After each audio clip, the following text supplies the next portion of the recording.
We're just hearing now from the Associated Press that investigators have reviewed video of 3 men and a woman placing explosives around, possible explosives around this area. Tracy, this is brand new into our newsroom. So what does that tell you? And to the point about the sheets, I think the sheets were also put up to shield the hotel guests' eyes from the carnage on the street. So you're right with those 2 points. But now we're hearing this video of 3 men and 1 woman placing items, and it seems as though they are connected to the suspect. Tracy, what do you say to that? Well, this is very, very similar to the Boston Marathon bombing that was just brought up in the Tsarnaev brothers, where you had 2 of them, right, placing those IEDs.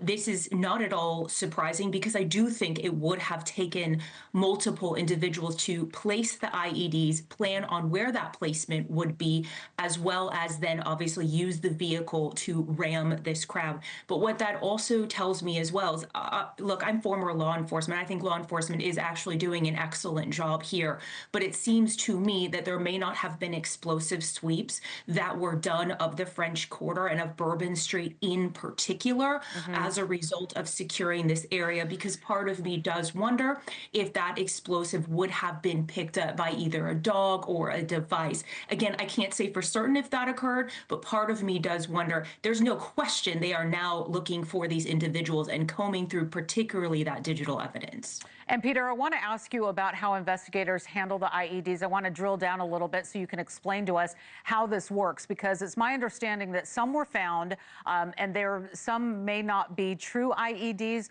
You know, what is the process like? It's obviously a very dangerous situation. We know that robots are used in some types of investigations with this. Talk us through how investigators work with IEDs.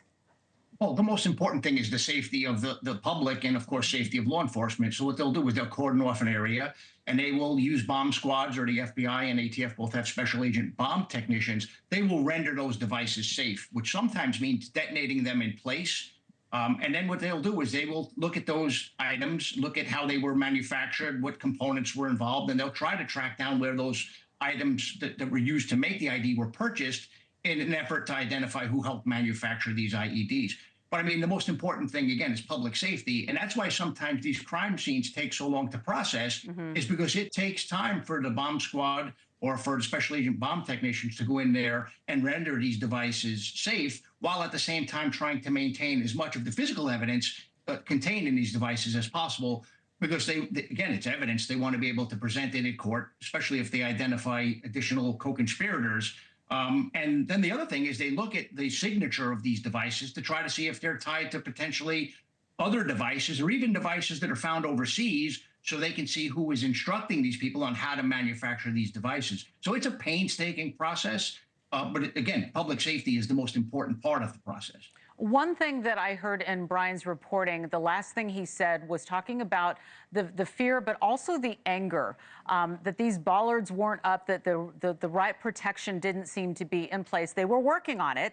That much we know. And for people who don't know what a bollard is, those are those short, thick posts that create a barrier. You know, we see them down on Wall Street. You've probably seen them outside of a bank, retailers. They use them so that people can't ram into a bank or a retailer. And we've seen them in some public areas. Not sure exactly. We've got the cars that Brian Enton talked about, police cars that were used to hopefully try to prevent something like this from happening. But, you know, now looking back at it, I mean, this is going to be a huge part of the story, Tracy.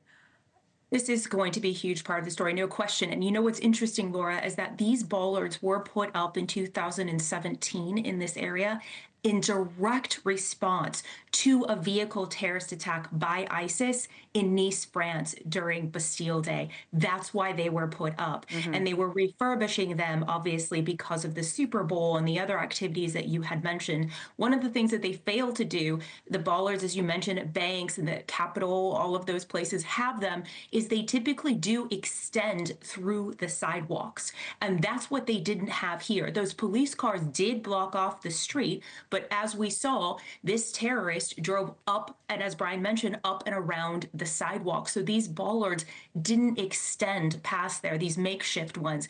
And in my opinion, that was a security issue that was absolutely missed in this case.